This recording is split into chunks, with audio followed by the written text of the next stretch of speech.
Dans votre épisode de Demain nous appartient, l'excitation est à son comble. Entre enquête, amour et bébé à venir, la série nous en fait voir de toutes les couleurs. Surtout lors du dernier épisode, dans lequel on comprend qu'Emma a flashé sur Alex. Roxane, elle, est à 4 mois et demi de grossesse et se sent beaucoup mieux. Terminé les nausées et les sautes d'humeur. Enfin presque. Elle a repéré une chambre complète de seconde main à aller chercher cet après-midi. Elle propose donc à Bart de l'accompagner. Ce dernier loue une camionnette et c'est parti. Cependant, sur le chemin du retour, Bart a une envie de café. Après une pause sur un parking, il découvre que la camionnette a été volée et la chambre pour le bébé avec. Demain nous appartient épisode du 2 novembre. Dans votre série favorite, un personnage va faire son retour. Il s'agit de Malik Ben Halal, client de Sophie. Au cabinet de Raphaël, l'homme demande à voir Sophie, mais Gabriel lui apprend son départ. Têtu, il souhaite rencontrer Raphaël et compte revenir quand elle sera là. Gabriel et Soraya préviennent Raphaël qui refuse catégoriquement de s'occuper de son dossier. De plus, avec l'histoire de son père, elle n'a pas le temps. Malik revient pour s'entretenir avec Raphaël, mais Soraya lui indique que le cabinet ne pourra plus s'occuper de lui.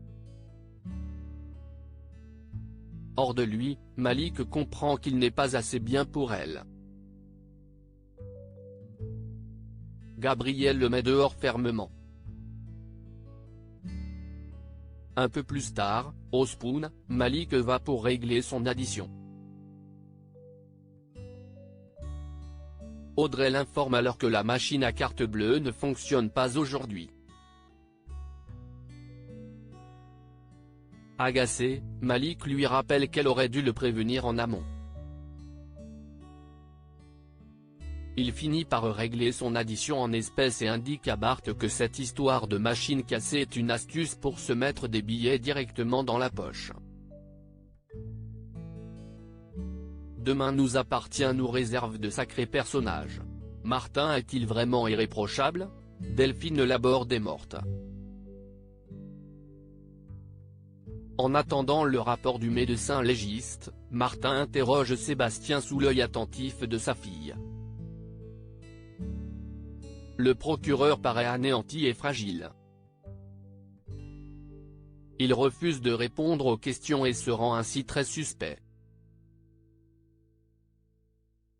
Lisa est étonnée de le voir si perturbé, lui qui est si sûr de lui d'habitude.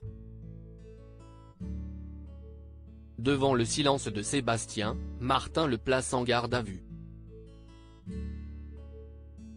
De son côté, Raphaël demande la vérité à son père, qui est aussi son client.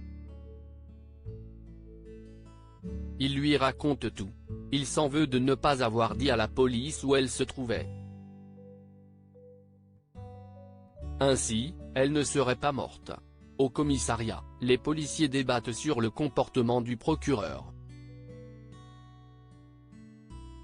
Lisa tente de le défendre et pointe du doigt que Martin aussi aurait pu se venger. Georges décide de borner son téléphone le jour de l'agression afin d'enlever tout doute. Damien reçoit le rapport du légiste qui indique que Delphine est morte des suites d'une hémorragie cérébrale. Elle n'a donc pas été assassinée. Viewsis post ton Instagram à post shared by Demain nous appartient @dna-batf1, Sébastien dit vrai, mais pour Martin rien n'est certain. De plus, impossible de borner le téléphone du procureur le jour de l'agression. Sébastien est libéré, mais Martin le prévient cela ne le rend pas moins suspect. Poussé par Lisa, le procureur vide son sac et raconte sa version des faits. Mais Martin ne veut pas y croire. Sébastien a la sensation qu'il essaie de l'incriminer coûte que coûte. Mais son alibi est vérifié, il n'est donc plus suspect dans cette affaire. Georges, lui, explique à Lisa et Aurore avoir découvert un détail troublant. En bornant le téléphone de Martin, il s'est avéré que lors de l'agression, il se trouvait à l'étang de Tao. Comme s'il avait laissé là pour se forger un alibi.